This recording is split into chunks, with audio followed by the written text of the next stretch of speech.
Previously, on Back to the Story.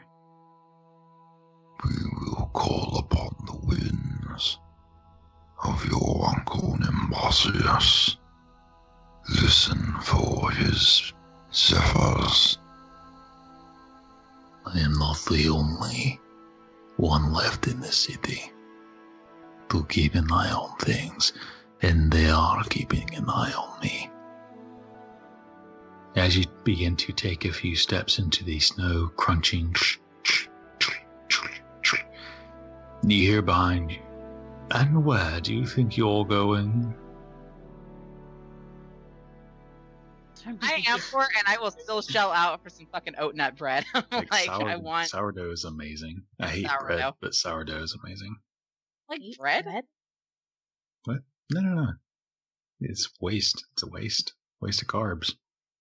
I think I need to go. I buy that much. I have to save room for all the liquor I drink, so... Yeah, you can only eat so many carbs in a day. I'm not going to waste it on bread.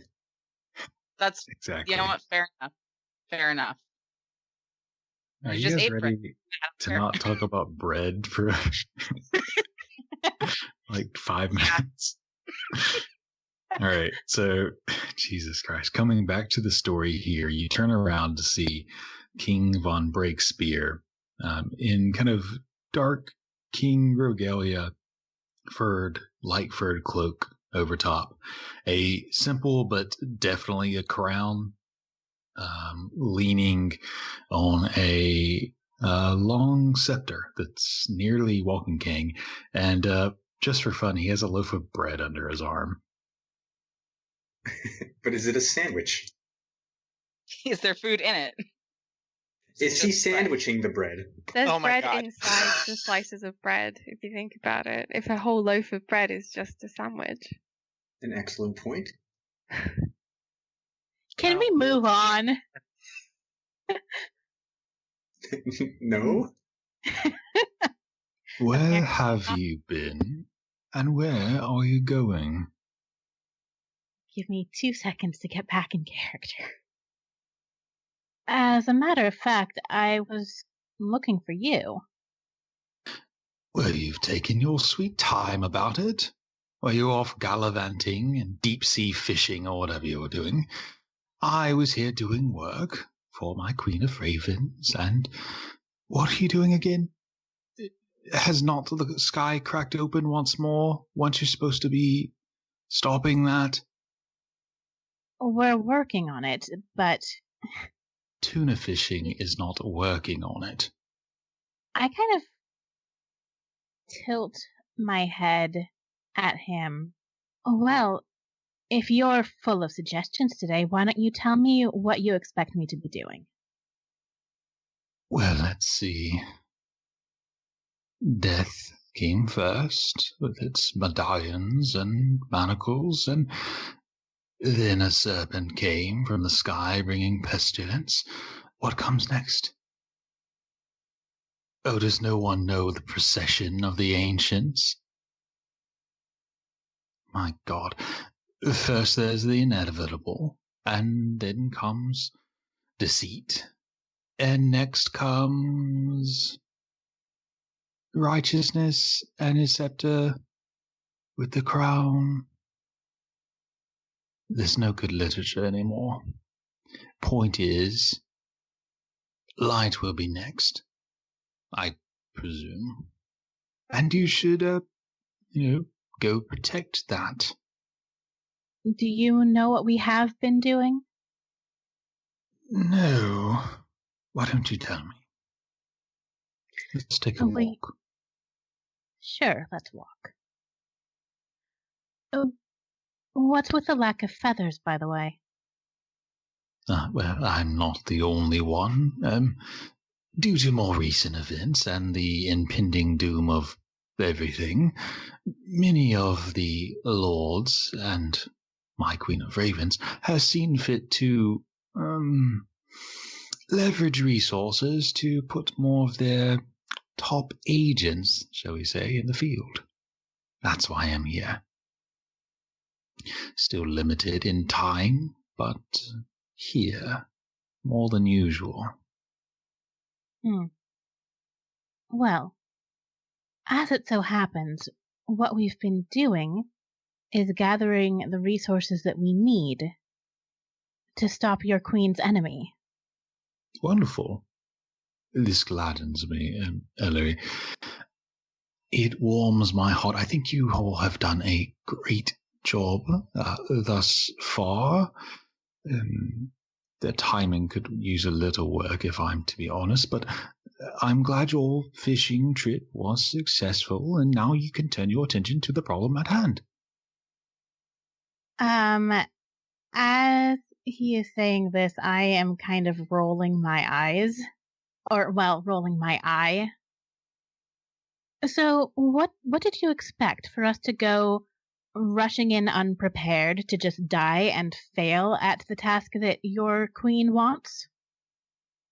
More or less, yes, but there's an asterisk to that.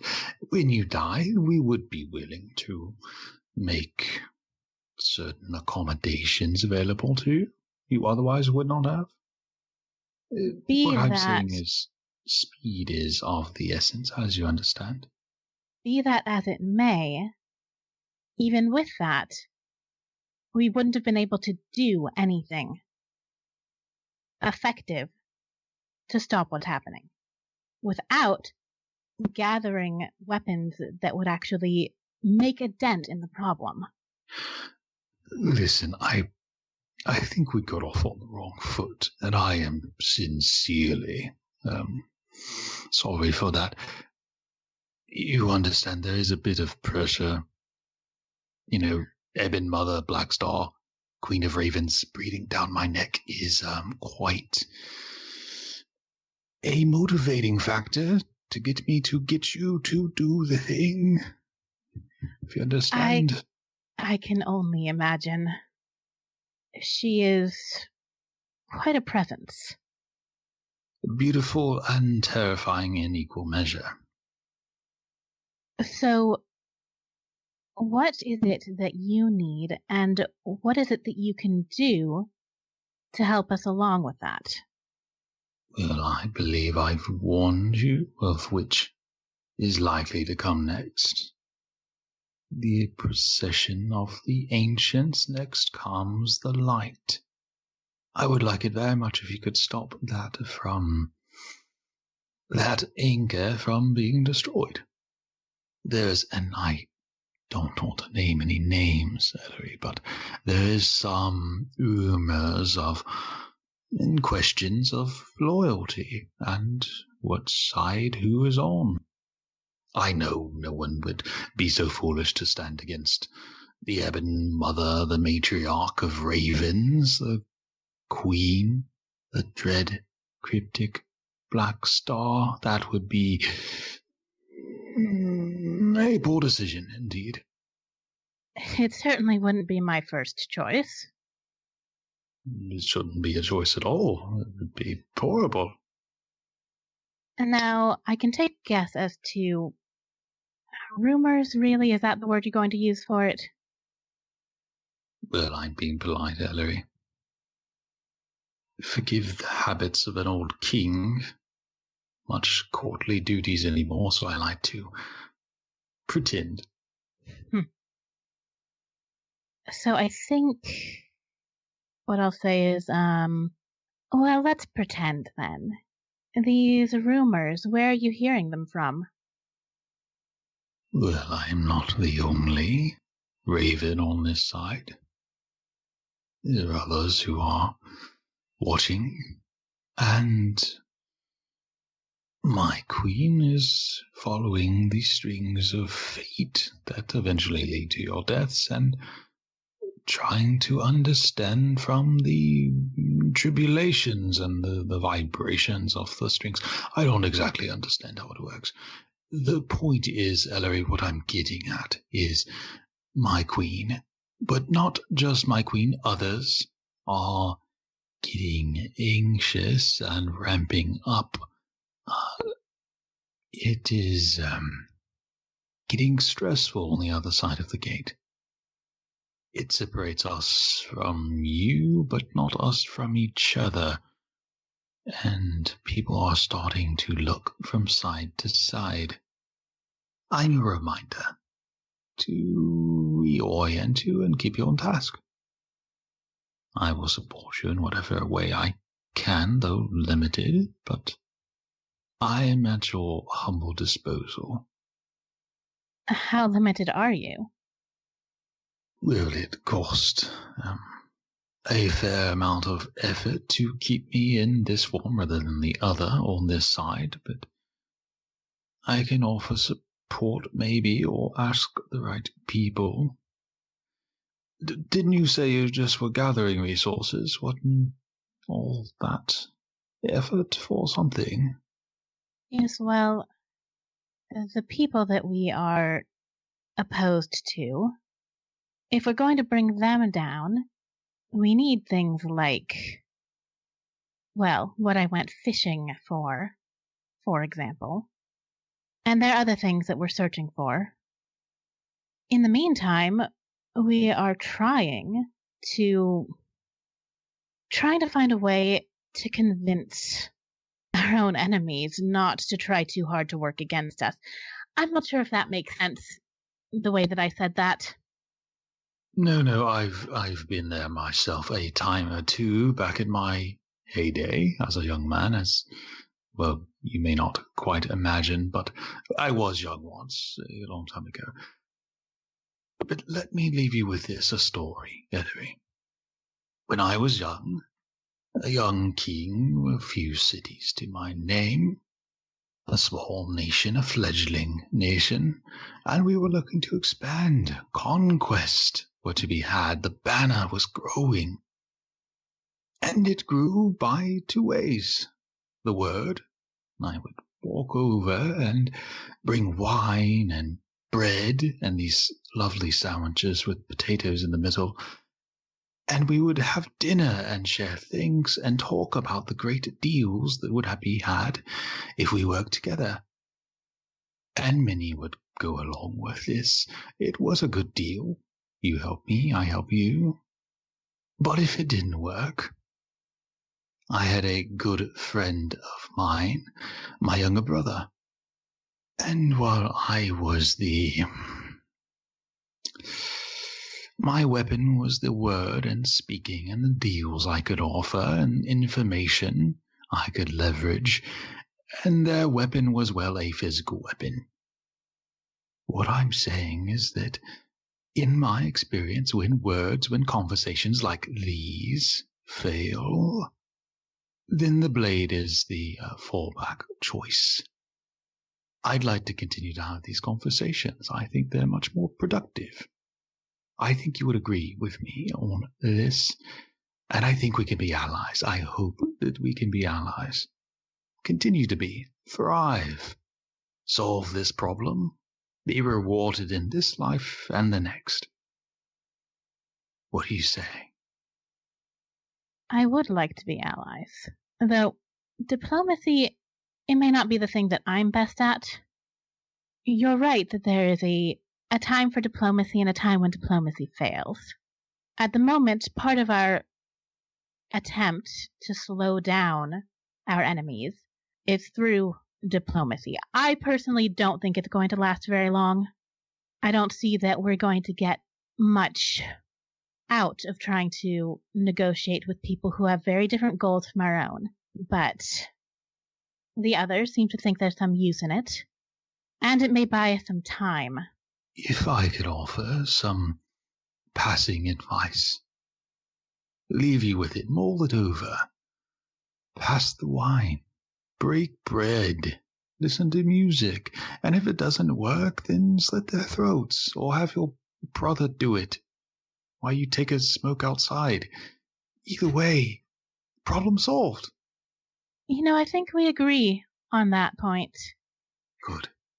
Now, I have to get running. There's a sky leaking death each night, and busy things to do. We will be watching, and I will come back and check in with you, and I hope you'll have made progress by then. I hope so, too. To be in the field again. To be, well, not alive, but feel alive. It's pretty good. It's been lovely speaking to you, Ellory. I have to run. Good luck. Spirits be with you and guide you, and ancients walk your path. Whatever god you believe in, storms herald upon you. Good day. He bows deeply, smiling, and like a customer service face, like dropping, immediately fades away as he begins to take his leave. Guys, I think we need to revisit the gate thing. I really like this guy.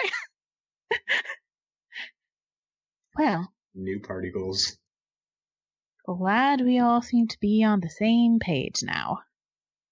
And I'm going to immediately turn around and walk back to where we're staying to talk to the others. Okay. Unless someone had something else, we'll kind of presume that... Like 2 seconds. I don't have to play it out. But I do want to stop by on the way back from the temple, the alchemy districts, and I'm going to sell the rest of this dragon liver and see how much I can get for it. Make a persuasion check. Oh, I'll say God, advantage because I presume Amsen will help be your salesman, but you're going to have to make the roll since you actually know what it is and stuff. And you're the alchemy lord. That's 20. We slated ourselves. It is very fresh. It's 24 total. Free range is organic. Okay. Yeah. Grass-fed? Does that work for a dragon? Yeah, he was grass-fed. It is soul-fed, shadow-raised dragon. Okay. Let me think about how much liver and how much people are willing to buy and how much gold they have. 24. And give me a minute and then I'll give you a gold amount. But over the next minutes, maybe hour or whatever it is, Amsen and Vesper make their way back, a little lighter a liver. Ellory walks back in. I presume Ball and Felix come out of the sphere. And Melly, were you doing anything, or are you rejoining the group now that everyone's kind of back in the tavern? Yeah, just rejoin the group. Okay. You guys are together once more. So, I had a little conversation with our raven friend. I thought we ditched him. Yeah, and he wasn't super happy about that. So what happened? He is a very, very interesting person. Vesper, don't give me that look. There's no look. I suppose someone who lives half their life as a bird would be interesting. Yeah, and the other half of his life as a king, or former king. I filled him in as best I could on what our approach to the situation has been in terms of gathering weapons that we can use against our enemies, because we are not yet prepared to directly face the people who tried to bring down the gate. And the fact that we are attempting to negotiate with certain parties in order to use them for our own advantage. And how did that go? Ellory just kind of shrugs. He's feeling some pressure on his end from his queen, and he advises us to hurry things up.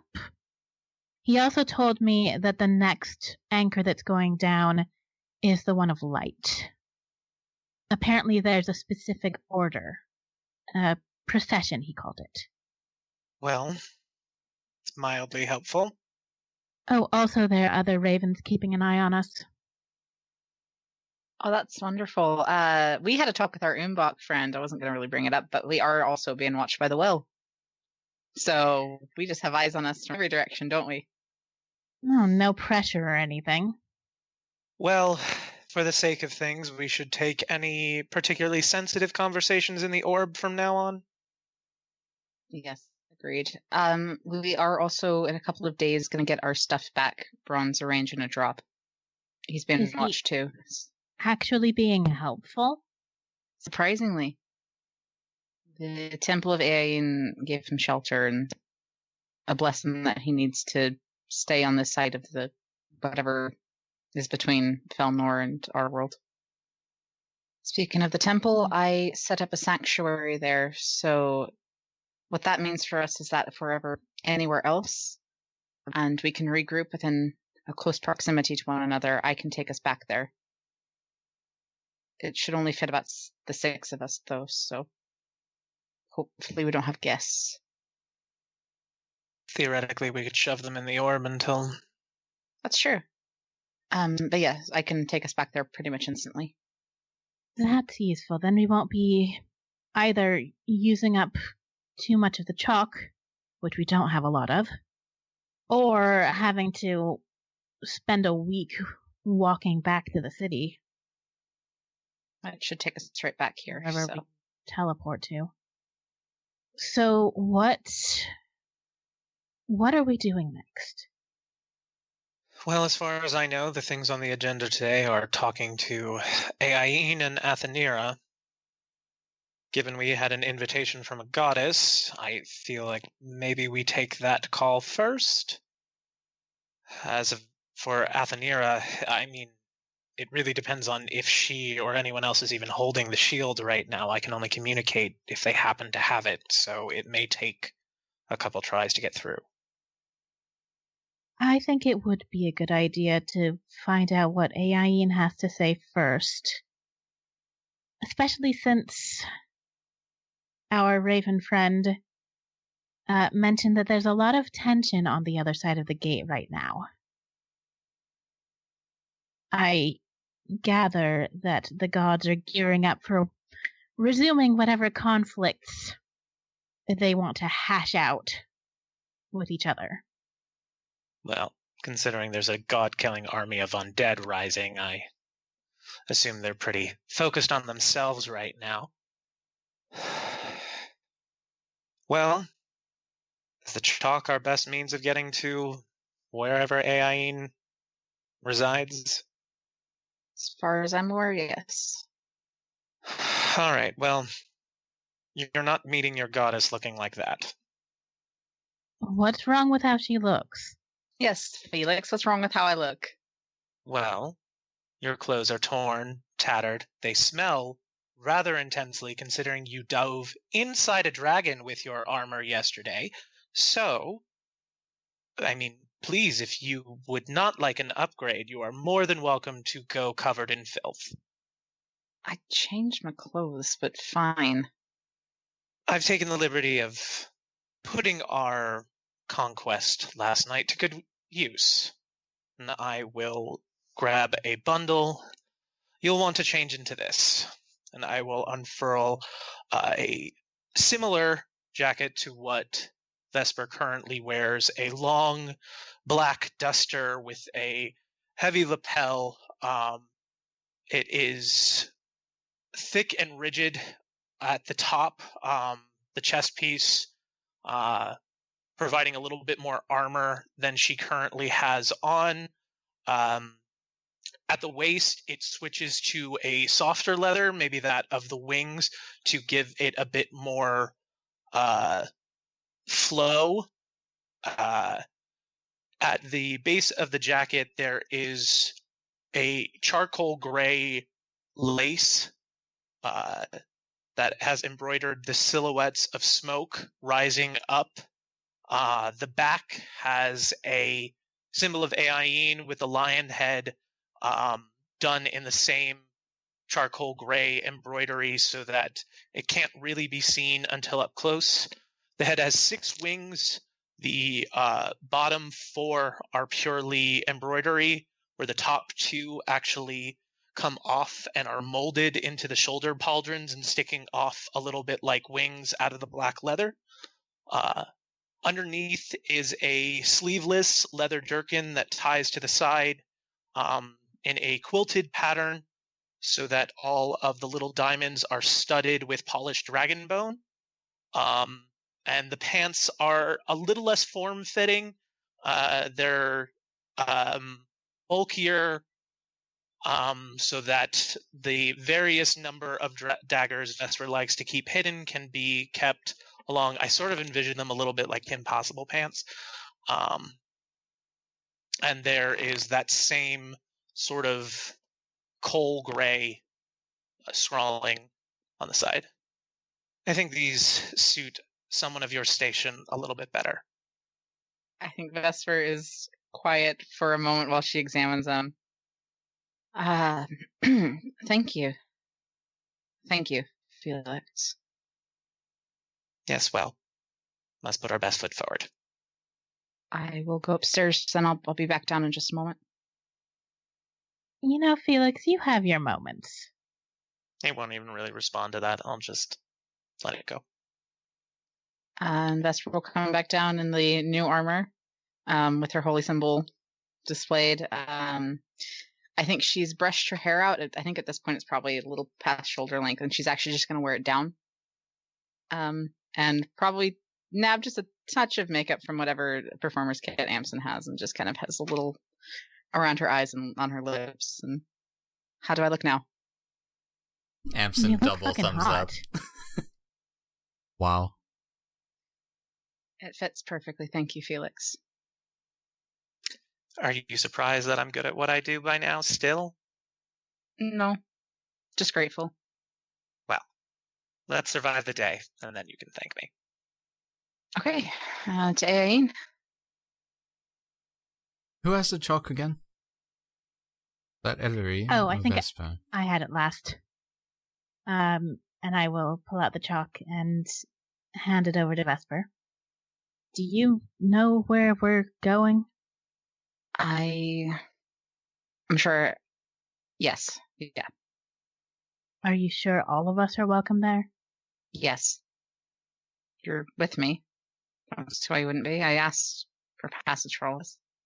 And if not, I'm sure she'll be quick with letting us know.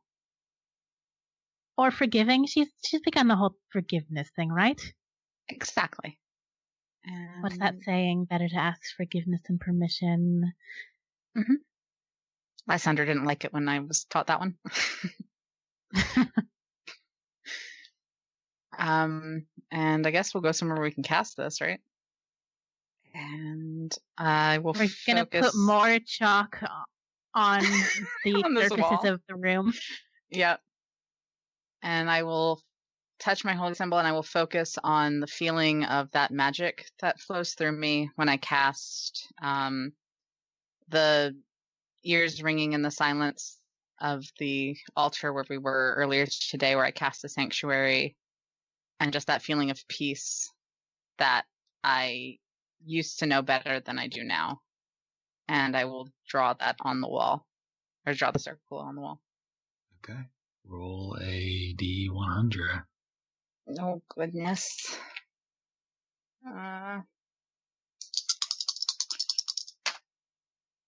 42. Yeah, I'm such the life, the universe, and everything. 42. I don't think that's good. How could it not be good? It's great. It's the right answer. 42.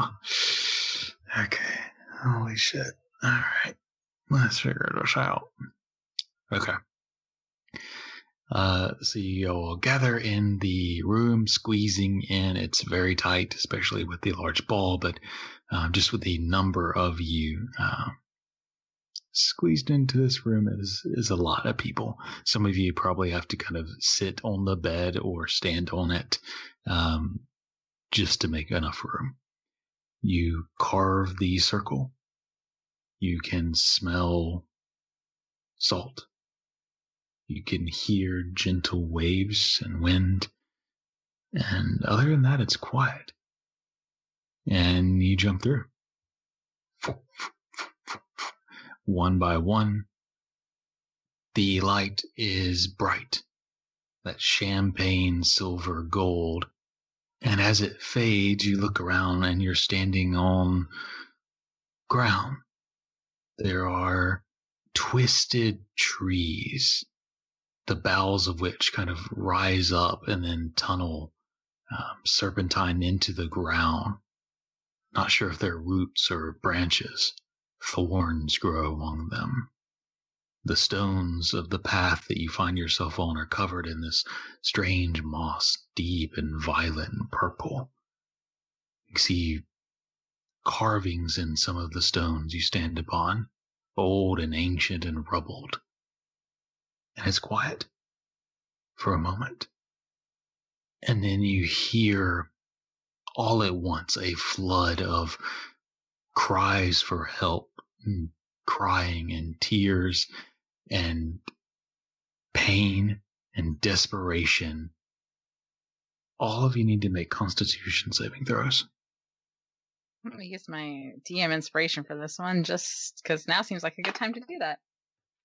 Even though I don't need to. It's another nat 20 for 22. I will also use the session inspiration for advantage. My Constitution saves suck.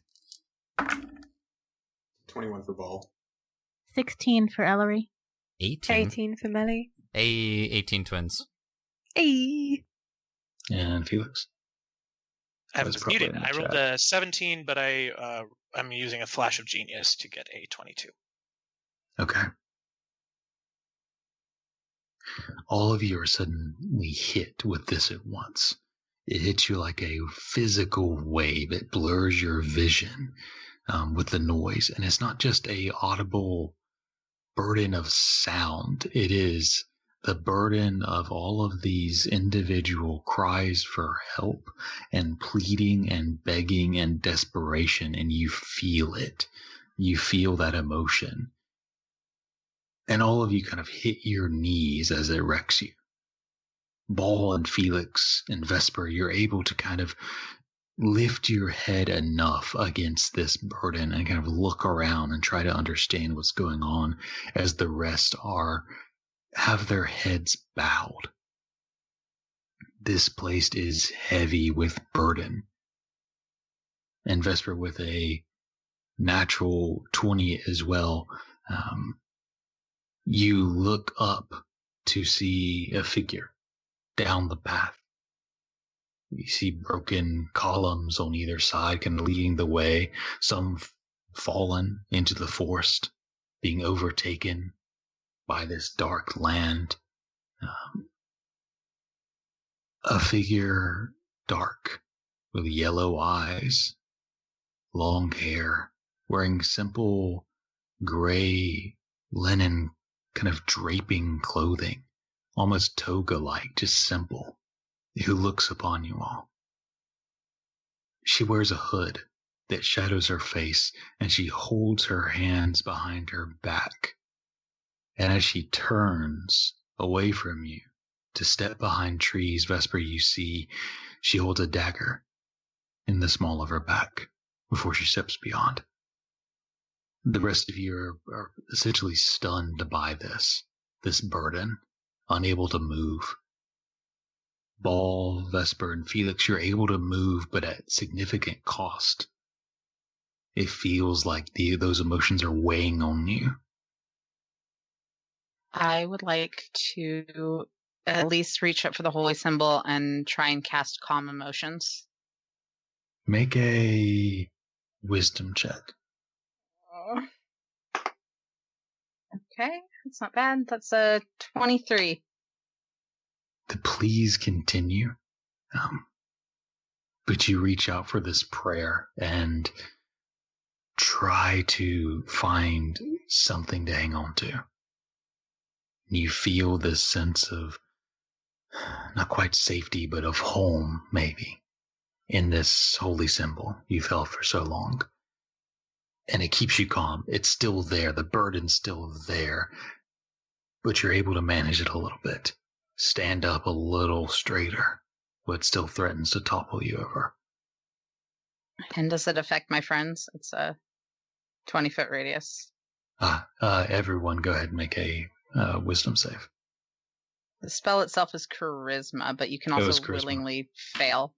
You can choose to fail. Okay. If y'all choose to fail, make a wisdom save. At advantage. 21 for Felix. And whether or not I choose to fail, my charisma save is -1. I assume he gets hit by it. 15? 16. 27. So Melly is able to kind of stand up as well. joining kind of Ball, Felix, and Vesper, who are able to move somewhat, still the burden upon them. Amsen and Ellory still struggle, though you're able to lift your heads now. And kind of survey around you, though movement still feels like you're dragging something with you. There's a sudden burst of light to the side. Champagne, golden, and silver. And coming forth out of it is a girl. She looks like she's maybe 15, 16. She has long silver hair, large eyes, who leaps through, and she has a bow in her hand, a bow of light. She's barefoot and wearing simple, draped white cloth. As she steps through, looking all around at you all, being burdened by this. Why did you come here? Come with me. And she rushes to your group and puts her hands on all of you. And there is a flash of champagne light, silver and gold, blinding. And the cries and pleads stop. They're silenced. You hear nothing. Your ears buzz somewhat as they adjust to the silence. And the white of your vision begins to clear. You begin to see an image before you. You landed on a bridge of stone, ancient and crumbling, that comes out from an island, cliffed, a couple 100 feet tall. Below you, far below, is a sea of clouds, like this island floats in the sky. It is quiet and calm and welcoming. There is no sun, but light shafts burst through the sea of white clouds below, illuminating. You see along the cliffs and on the island ancient paths of stone lead down to the beach, and you see a few old structures. The beach at the base of the cliffs of this island are these silver crystals that glisten in the light. The structures are ancient columns and roofless, old and crumbling. 3 great columns hold up the bridge that you lay upon as you begin to look around you, jutting out far, several 100 feet from the island you look at. It looks like the bridge once continued beyond it as you lay on its edge, a few columns still rising out of the sea, pieces of it broken and crumbled rising out of the clouds, where you see another island, smaller, darker, and thorned and purple. And as this vision comes to Vesper, you see this girl kind of above you, holding your head up, touches warm, welcoming, calming, soothing. As the complete silence begins to break and you can hear the gentle movement of the cloud sea below. You can hear the sound that almost zoomed in on, focused on, turned up of her fingers against the stone. The sound of the movement of your armor as you shift. Are you okay, Vesper? Fine. There was a woman in the wood. We don't go there. That was the first time I've stepped foot on that island since I fell there. We don't go there, Vesper. Going there's facing sin. There's a bowl of water next to you all as you kind of begin to recover. It is tumultuous with the water moving and shifting, ripples and clashing against each other like a stormy sea. And you can see far below the gentle white clouds break once they kind of surround this dark, small island. They shift to this gray mist, shifting violently in some ways. We don't go there. Why not? What's so wrong about facing your sins and healing from them? I don't know if I can. I'm glad you're here, though, Vesper, one way or another. To your feet, all of you. Welcome. to my home, to our home. There are many islands like this, but this one's familiar. I hope it suits you.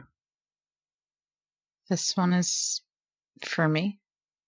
It's for all of us. It's larger than it looks. It's crumbling.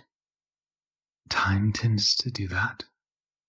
It's old, yes, but life is calm here. I know you all came here for a reason. To talk. Be blessed, perhaps.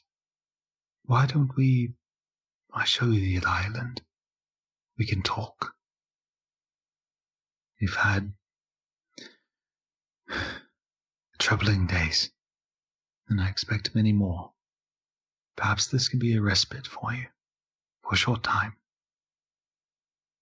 The voices, as she picks up the bowl of tumultuous water, are prayers. Some silent in their minds, others screamed. And I come here to the edge of this bridge to take them in, try to soothe them as best I can. You can see why I haven't been back to that island. I spent some time there after I fell, and at this point she's kind of guiding you back across the bridge.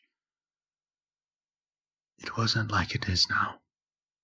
It was troubled always, but not as violent. But we take these waters, we bring them to our temples, and we soothe and answer the prayers as best we can. And she walks you, saying this as she walks you across this ancient kind of crumbling bridge. And that works, does it? Sometimes, as best we can manage it. As you can see, it is a burden to hear all of the prayers at once. I take what I can, and I manage what I can. I wish I could do more. And how do you decide which to answer? She kind of lifts the bowl a bit. The ones I can suss out. As you could tell, there's a lot. I try to listen to the voices, the individual ones. Single them out. Carry them. She kind of gestures with the bowl. And answer them as best we can. Sometimes we can answer quickly. As she nudges towards a platform that you're walking by, this cliff kind of extending out over the edge of the cliff, this platform that was constructed. There's a circle of columns, some are broken, some still remain, and inside of this kind of area are numerous celestial archers. Most of them wear this gilded armor, white skirt. Most of them don't have wings, but are holding bows that they string back and fire these arrows down towards the sea of clouds, which open up briefly. And Vesper, you recognize kind of as the arrows pass through towards the clouds, they burst into flames and resemble sacred flames. And other spells are being fired down as followers call upon them. There's a few of these archers, and Vesper, due to your years of study of this faith, you recognize one figure. Saint Malvalok, Seraphar, a sort of celestial knight of Aiene, a male devil, a former Kindval as Lord Seether, lean and gray crimson skin, horned with a long beard, balded with yellow eyes, and black wings. Around his head is a champagne halo. He wears that silver gold ancient armor and linen cloth skirt. And he carries the bow that Aiene once held when she came to you just a few moments ago. He carries the bow of retribution. And you know in general that he was a devil converted by Aiene, and he is zealously loyal and much more hard-lined than most on the tenets. He may forgive someone of their sins and then execute them, are sort of the tenets of Saint Melvaloc or Seraphar Melvaloc. Still following Aiene, but much more hard-lined than most. There's a horse, champagne and tan, with silver hair and tail and black wings. It kind of is standing near Malvaloc as they fire these arrows down, answering prayers via spells. You continue along the path, following her, carrying this bowl of water, barefoot, with no halo, past fields of grains, a sea of golden crops. You see they're tended by these people, wearing linens and using scythes and plows and tools, no wings. There's an obelisk in the middle of some of these fields, simple stone with a griffin perched atop, watching. Every now and then there's tables and shades, these pavilions, that provide shade to these people as they work. It's calm, idyllic. You approach the hill upon this path. The sounds silence once more. You see these kind of broken ruins, columns, roofless walls. You see worshippers, redeemed, these celestials with no wings, kind of all upon these hills leading up to the precipice, where there is a raised pool of water, a little platform. You see praying next to it, kind of looking in the waters that are rippling, just a few ripples, this figure, scarred, gray, very thin, almost gaunt, dark hair and dark eyes, bagged. She's a halo of champagne light, and it's not the circle like Saturn ring above their head. It's the strange visual halo of like Renaissance art. It like always appears as a circle, no matter what angle you're looking at them. Very crisp where the halo ends and begins. She wears this golden ancient armor and white skirt and dark wings, singed and still smoking in places. She's sorrowful as she touches her hands to the water, the ripples stopping as she does so, answering prayers. You've seen this person depicted in various books or tapestries, maybe in the temple. This is Seraphar Tabris. Aiene takes the bowl of tumultuous water and pours it into this pool that is near just a few ripples left, is suddenly filled with ripples and waves and currents. And as Tabris begins to set to work once more, touching the waters, calming them, answering prayers as best she can. Continuing along the path, there's a ring of columns, kind of one hill over, a little lower. You see now there's what looks like the Celestials in their armor, wingless, haloed, but guarding. They have bows in their hands, blades on their backs. As you walk and follow, you can see a stairwell down, no rails, kind of curving down an open pit like a well. It's lit by silver gold orbs, like small auras and halos floating, illuminating. You see down below another pool of water, ripples, and a figure, haloed once more, this champagne light, gray, curvy, and with golden slit eyes, full lips, freckles, and 6 wings, a pair of black feathers, a pair of burgundy leather, and a pair of skeletal wings, all wreathed in this champagne light. She wears the golden armor and the white skirt and carries a bow on her back, short swords, and daggers tied to her armor on her legs. She looks down into this well before looking back at you, sharing a smile with Aiene before approaching. Vesper. Oh, how good it is to see you. I'm glad you've... That's right. I'm glad you've come. I think Vesper's a little overwhelmed and is kind of just looking around and taking things in. It's a lot, I know, but you are welcome here. I hope one day you'll be with us more. Though I hope that day doesn't come soon. I know you two have a lot to talk about, but come find me before you leave, I hope. I will. She turns back to her work with the well. Aiene leads you along this stone path, kind of some grown over with grasses and sand, past more fields, and eventually down a kind of sloping hill towards what looks like a beach. The quiet tides of the white clouds gently rolling in and out of this island hanging in the sky, sands of those crystals. You'll walk upon them crunching. As Aiene finds a spot in the sand and sits, looking out towards the sky.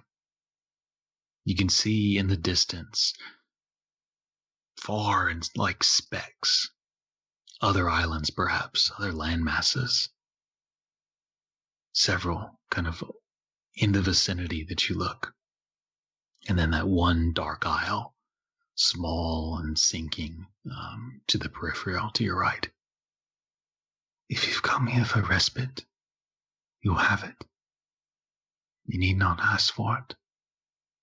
Sleep, eat, rest here, pray here. But I imagine there was something else you wanted. I imagine there's questions you have. I'm not sure where to start. Start by sitting. I'll sit beside her. And then I'll look to the others. Amsen will probably sit near Vesper. Felix is probably arms crossed in the back, going red in the face, trying very hard not to make a scene, because he knows anything that comes out of his mouth will be sacrilegious, to say the least. You've come a long way. And I don't just mean traveling here. I know the journey of your work and faith has not been an easy one. It hasn't been, no. But still you're here. Why? Because if anyone was going to understand what we were trying to do, it would be you. At least that was the logic. And we thought you could give us some insights that we need. And I think, though Vesper's sitting near her, I think there is something guarded about her stance. And has been this whole time anyways. As in awe as she's been, there's been something tense to her shoulders. And it's interesting to sit here and look at Aiene that looks like a 15 or 16-year-old girl. She didn't wear weapons, she didn't have a bow, she didn't wear armor. She's not even haloed like the other Seraphar. She's barefoot, and she's not as short as Ellory, but Vesper certainly towers over her in her dark armor. Her weapons strapped all over her. I was apparently muted before, but I think Ellory, kind of similar to Felix, has been this whole time she's had her arms crossed, has looked also very tense. Not necessarily angry, but definitely troubled and thoughtful. I think she doesn't necessarily sit down immediately when Aiene invites us to, but after a few moments does. A little bit back from the others. I'm really curious how Ball's been reacting. I think Ball, it's not like he's smug. He's just kind of, it's kind of like that over it attitude.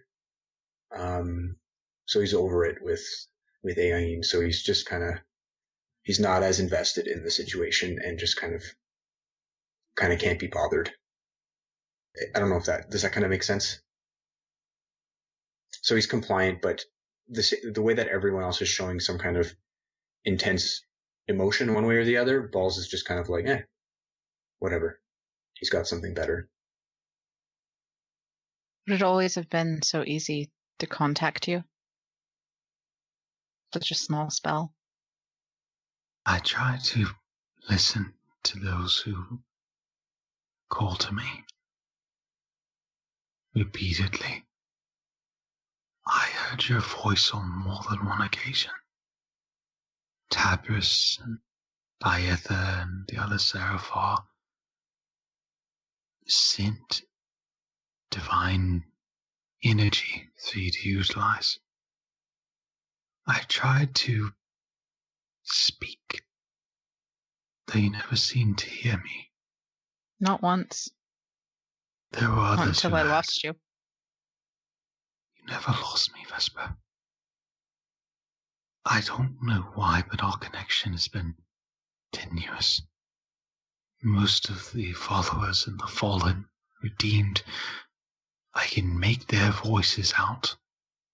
Easy. I can sense them. I can't always do that with you.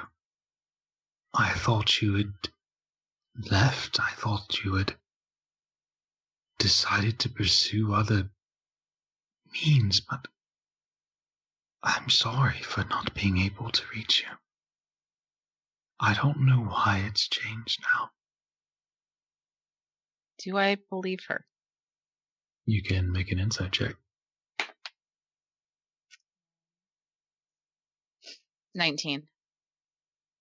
You look at the face of a young girl, furrowed brow, concern, sometimes meeting your gaze, sometimes avoiding it, looking down at the sand, fidgeting. But she seems genuine, earnest. I needed you. Many times. Thought you didn't care. Or that you were choosing not to listen. For whatever reason, that maybe I wasn't meant to follow you or that I wasn't good enough to. Vesper, I always cared. She turns and puts her hands on your shoulders. I always cared, Vesper. You put your faith in me. Despite everything, I could speak to others, come to others, in word or vision. I tried. She kind of takes her hands off and stands up, takes a few steps out into the beach towards the cloud sky. Maybe I'm not as strong as the others. I don't have a throne, a scepter. I don't have scales or wings. All I can do is listen. I try to answer what I can. And I'm sorry I couldn't answer you. Vesper is quiet. I think she's kind of letting the crystal sand run through her fingers and kind of has that look on her face like she really wants to stay angry. Like she really wants to still have this chip on her shoulder, but it's hard to hang on to that, but it's also really hard to just let it go.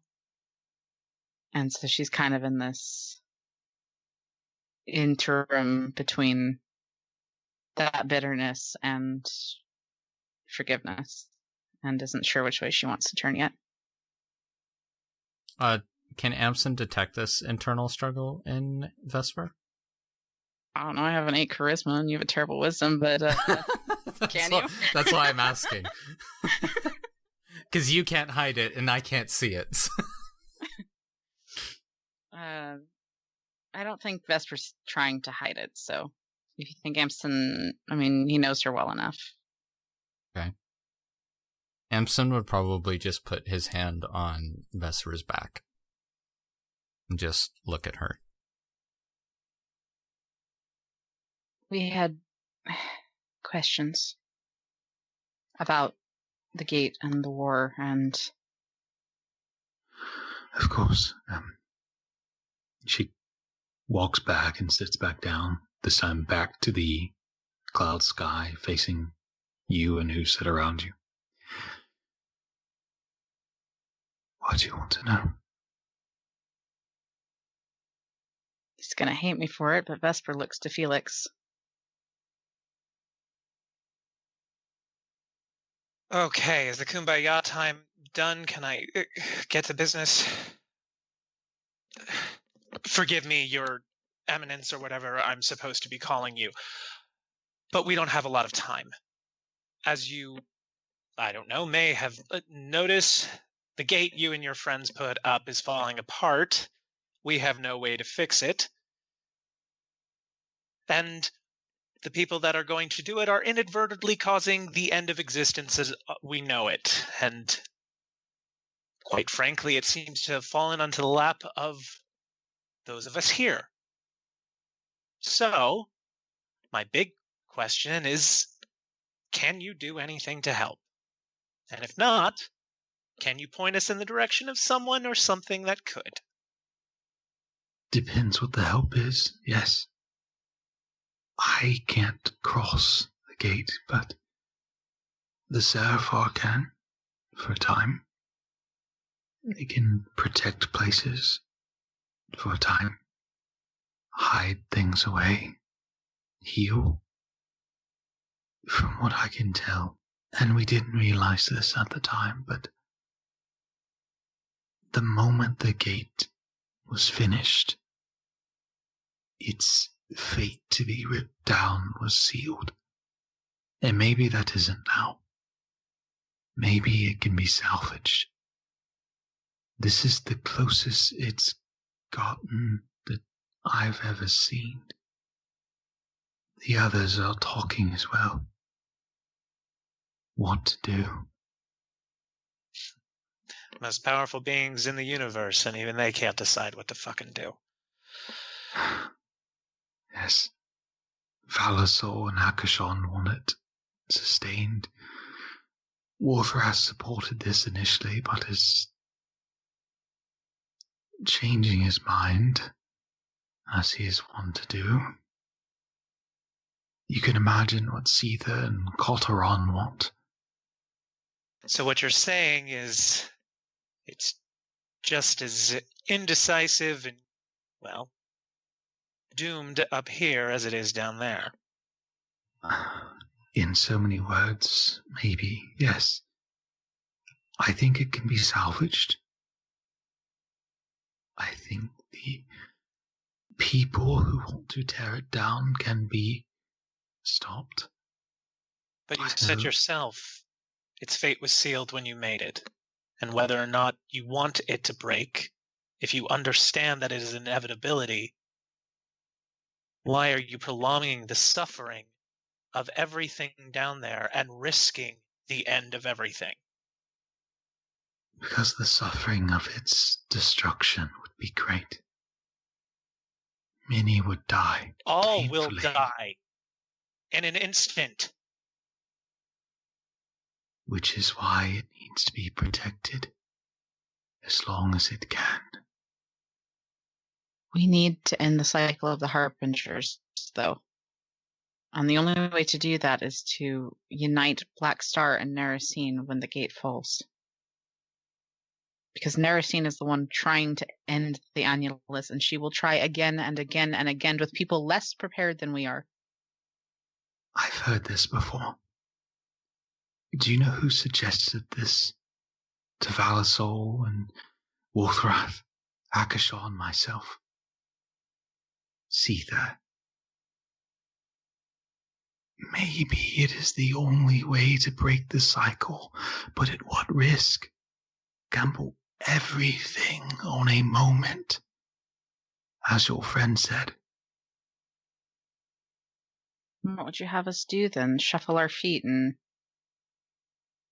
stretch out? Can they not be stopped? Gods Maybe. are considering sending who they can to stop them. Stopping them doesn't fix the part of the gate that's already broken. A larger problem, yes. Their time to stop it was before that happened. So maybe all of you need to get off your asses and start working. Perhaps so. It takes quite a lot to reach into that realm. To send someone of significance, to send directly a Seraphar or a Solar, not just their avatar, but themselves. And when one cross, so can too any else. Valasor sends a Solar, Sither sends an Archdevil. If Could it I work the send other way around?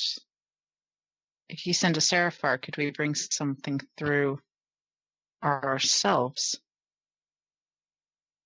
What do you mean? Get Black Star and Nerisine on the same side of the gate.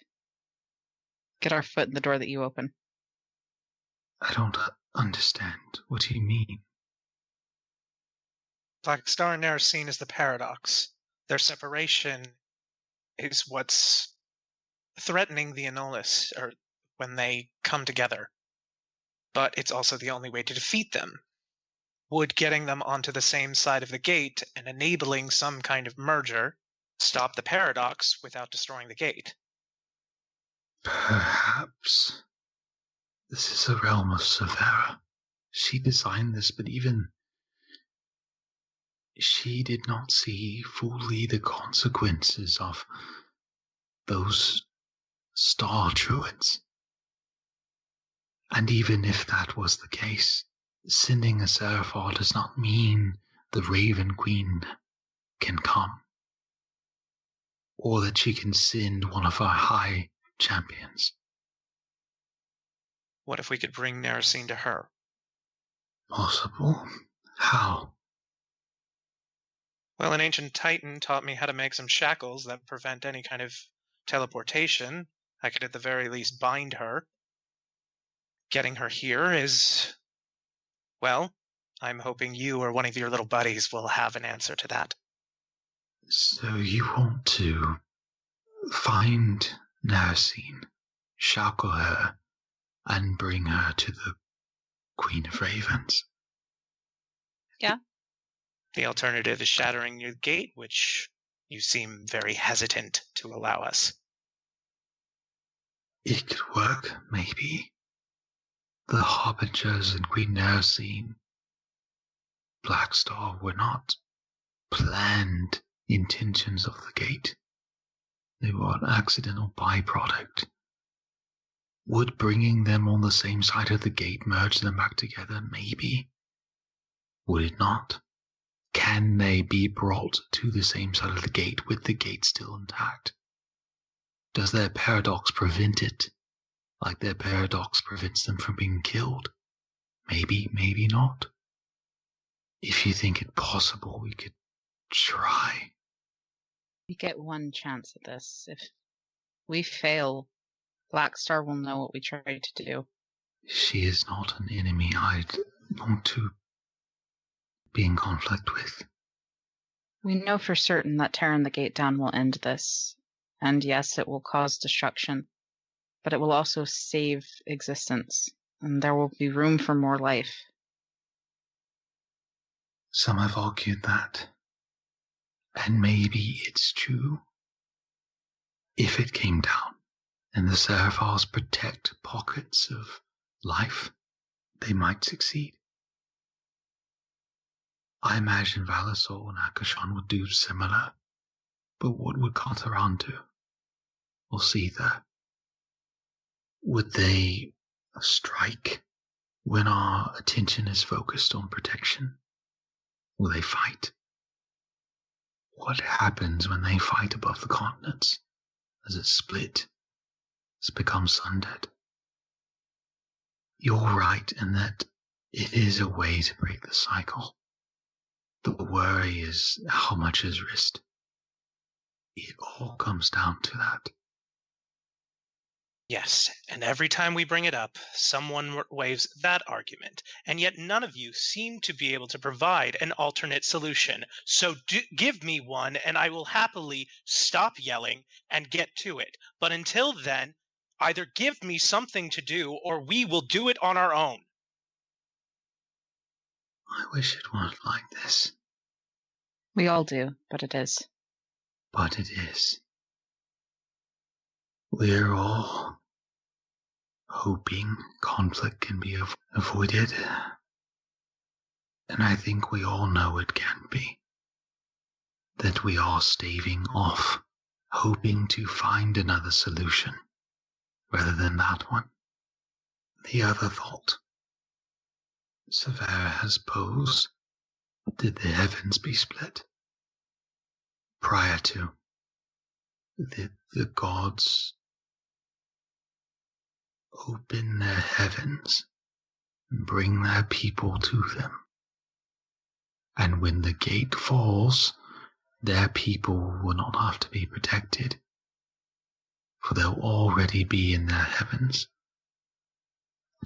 Not a way to avoid the gate being destroyed, but a way to avoid that destruction falling upon the people. We did this in some way when Old Nor fell. A pocket was taken. The plateau of God's rest taken into heaven while the old world was abandoned. This doesn't solve your problem or change the task at hand, but it may save lives. These islands here are simple, but many people could find refuge here if they choose it. The other gods may consider this a way to fracture the mantle we reside upon before the gate comes down. Let the material planes be the battlegrounds where the gate falls, and let us hide away people, sequester them from that destruction.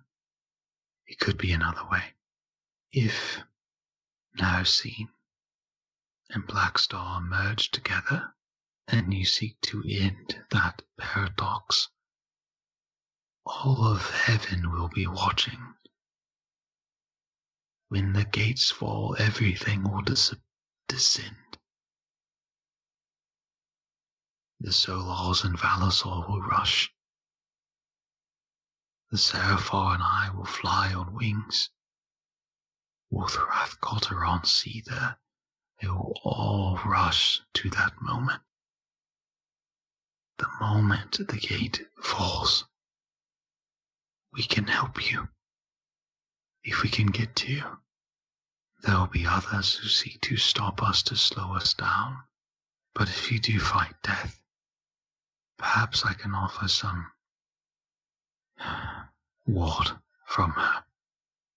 Something that gives you a chance when that final conflict does come. When the gates falls, I will be there, and so will everyone else, good or bad.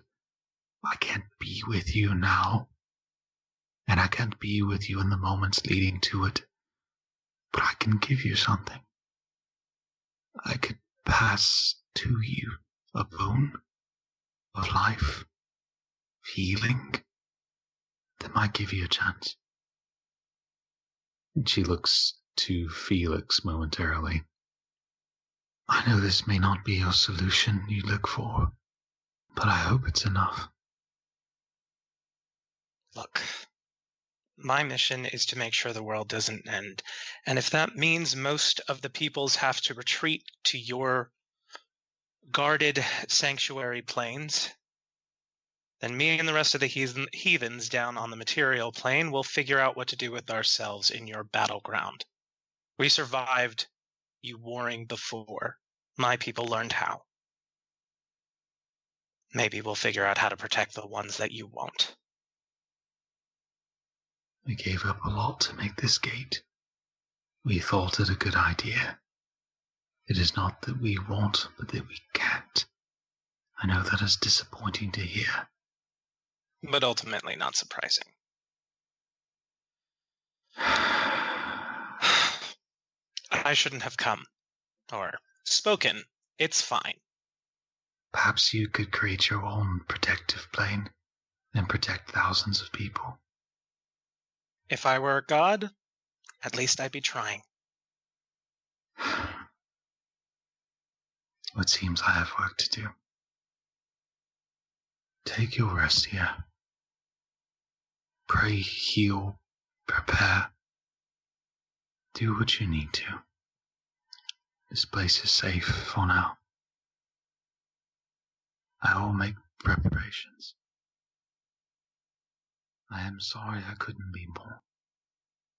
Everyone's imperfect. But we forgive them for it, don't we? Yes, well spoken, Vesper. Sometimes forgiving yourself is, well, you know where Believe to me, I find know. me. You do. I have work to do. Rest and call for me if you need. She stands up, brushes the sand, these crystals off of her, and heads back up the hill. As she's walking back up the hill, I think Ellory is going to stand up too and follow after her, get her attention. Can I ask something? Of course. So when you listen to prayers, you can't hear everyone? I try to, but there are a lot of prayers to hear. I imagine there are. So, when I was in the dark, was it that you just never heard me? Is this what you came here to do? I heard you. I tried to reach you. I couldn't. I failed. I'm sorry. Not... There's a flash of silver light, and she's gone. Well, if you can still hear me now, I wasn't asking to blame you. I was asking because I wanted to know that it wasn't because of me. I think Felix will rub his temples and sigh and just collapse onto the sand. That could have gone worse. You know, I've never been one for faith, but it is disconcerting how utterly mortal the gods are. You say disconcerting. I think it's enlightening. I'm not as angry, but I'm also way more frustrated. Well, now what? We eat, drink, and try to be merry. Yeah, somehow I'm not in the mood. I still feel like I want to talk to her about things, ask her questions, but I don't think now is the time. I don't even know how to say what I want to say. I thought she'd be taller. And older.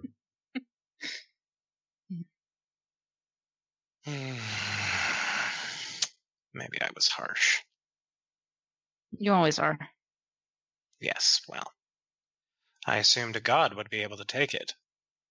Hell, you all seem to be able to stand up to my lashings better. I wasn't even Sure. trying to be harsh, and she took it that way. Well, you do have a She's tone. I think she's frustrated. I think she's scared. We all are. And We know the world rests on us. It rests on them, and they know it too, and we know what we're doing. We know what we're trying to do and what our goal is. I don't think they do, and I think probably more than just her, probably many of the gods, even though they probably don't want to show it, are scared shitless. Well, they've spent millennia in comfort without major conflicts other than proxy wars on our plane. I'm sure she also just doesn't like being wrong. Curious about the island that she told us not to go to. Yeah, what was that? And who was that woman that she did not talk about? I don't know. She had a knife. Of course, that is the one thing that you focus on. And glowing yellow eyes, and gray clothing, and the long dark hair. Maybe it was Myson's. I'd like to talk to her again before we go, but we shouldn't now. Well, we can't just sit around. I know she wants us to relax, but we woke up 2 hours ago. I am not spending the day doing nothing. We still have to try and contact Athenira. I suppose we can do that from here.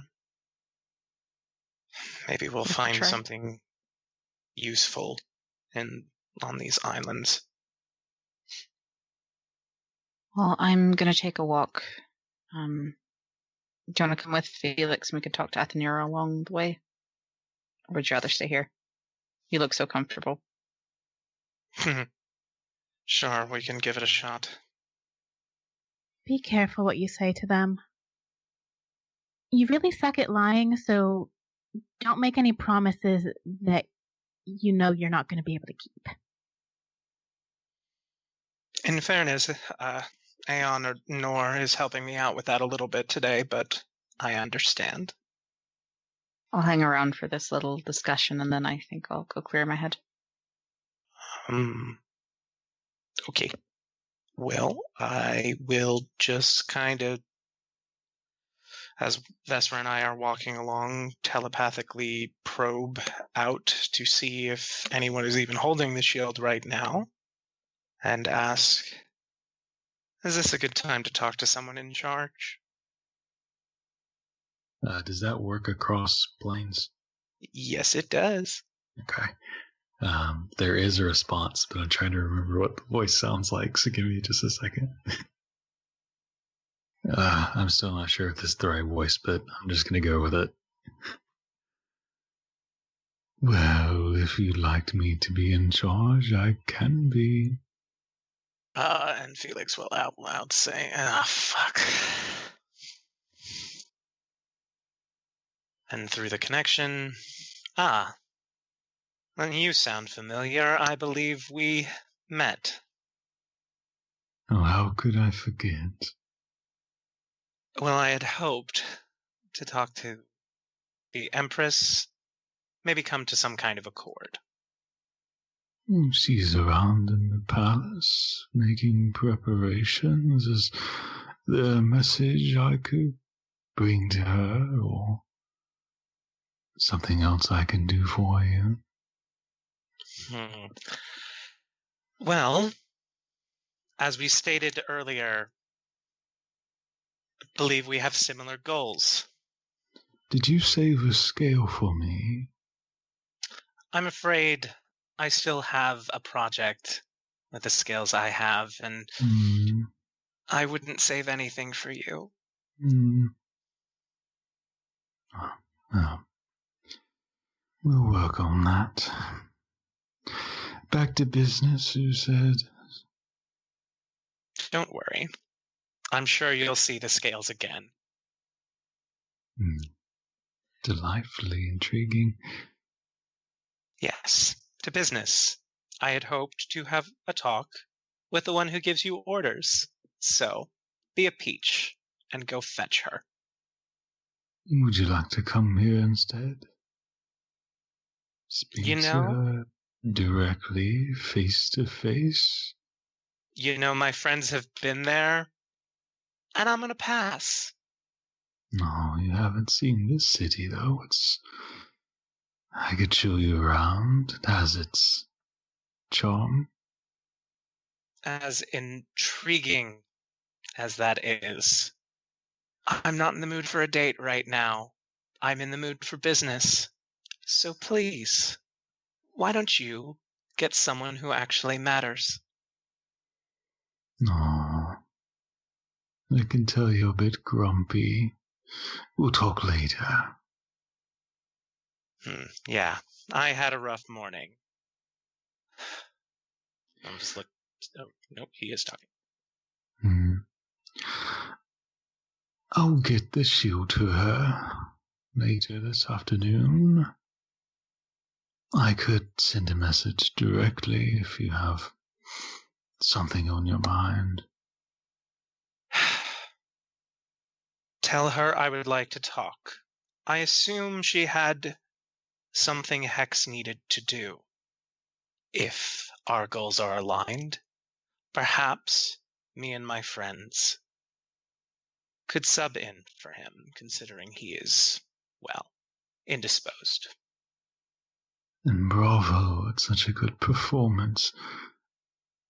Maybe if you're good at chopping trees, I'll pass along the message.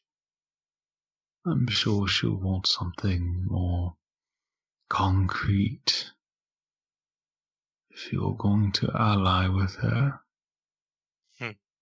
Well, I wait with bated breath until Her Majesty is ready. As well you should. I've appreciated this conversation, and I hope you do save me one of those scales. Quite wanted one. But I do have work to do. Unfortunately, I will have to let you go. Tragedy. I guess I will be here whenever you're ready. And I will turn to Vesper. She wasn't holding the shield. It was our architect friend. And he is...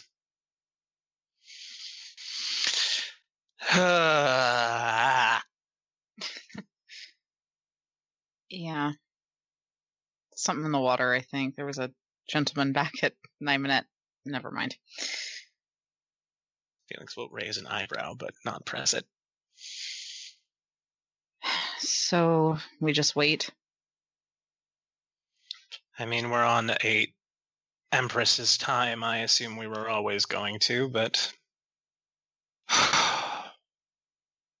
Are you doing alright? Don't me. Are you okay? I held out some small hope that Aiene could help us.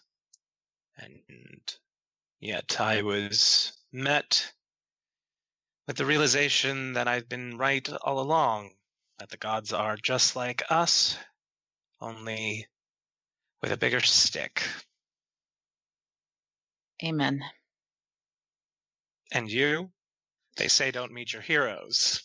Meeting your goddess seems to be a little bit higher than that. I think it helped. Not my faith necessarily, but the way I feel about it. Like I said, I get it now. I understand that you were right, and I kind of feel like an asshole. Like, why are my prayers more important than everyone else's that she's trying to suss through? But Vesper, I'm going to tell you something real and honest. You are an asshole. We all are. Thank you. Still, I feel okay now. There's not that uncertainty. It does suck to be right, but it sounds so cold. I know you don't care, but I'm getting what I need out of this exchange. The power, the magic answers in that regard, which is what we need right now. No, the terrible thing is that I think you're rubbing off on me. I actually feel bad for making her feel bad. Well, that's the first step. I don't like it. It's not fun. First time I felt bad for making Calvin feel bad was the worst. next thing you know, you're going to start watching what you say and trying to be polite in the way you word things. Okay, let's not go too far. Yeah. Well, if we rub off on you like they did on me, that's how it starts. Your friends are disease. Is it weird that I'm kind of okay with everything that's happening right now? I think weird went away a long time ago. I feel at peace. We made our choices. We know it has to be done. No one's offering us other solutions. Like you said, these gods are just like us with bigger sticks. So is Amethystis. So is everyone else who's helped us along the way. No one else has given us a solution. We found one. We work with who we can work with in the ways that we can work with them. But in the end, it's kind of down to us. And it doesn't really matter what anything or anyone else thinks. And I'm kind of okay with that. That's possibly the most intelligent thing I've ever heard you say. Don't get used to it. Oh, I won't. Come on. Well, I'm going to get back to the others. You enjoy your walk. Maybe I'll go back to the Dark Island and let the screams of agony lull me to sleep. Thank you for the armor again, Felix. You deserve something that better befit your station. You're a good friend, even though you don't want to be. Oh, I really don't. It's so exhausting. I will pat him on the shoulder and then go my separate way. I think we're going to close here. And as we do, each of you give me kind of a brief visual of what your character is kind of doing as we fade out. Vesper, go last. Felix is just taking his time on the way back, maybe just looking at the islands in the distance and trying not to show how scared he is. I think Ball's just, like, while everyone's kind of having their moments and going for walks and their asides, Ball just in there reliving kind of how things went in Felnor when Ball asked for help and no help came. When he asked Aiene for help and no help came. And then as it kind of flashes away from that memory, it's Ball's fingers are just kind of tracing the outline of his ruby crown. And he's just kind of like under his breath, he's saying, "That won't happen again." I think Ellory has sat back down in the sand, probably next to Amsen this time, and is just kind of looking out, not looking as tense as she was before, but very, I guess, thoughtful. And I think as she's looking out, she just kind of very quietly says, "It wasn't my fault, was it?"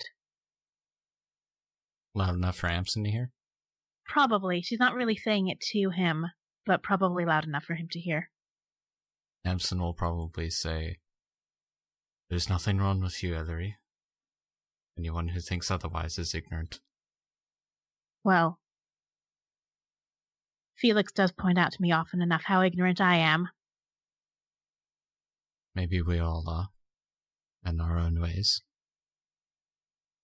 Well, I didn't think I was going to be here for a very, very, very long time, so I'm going to sing a little bit if you don't mind.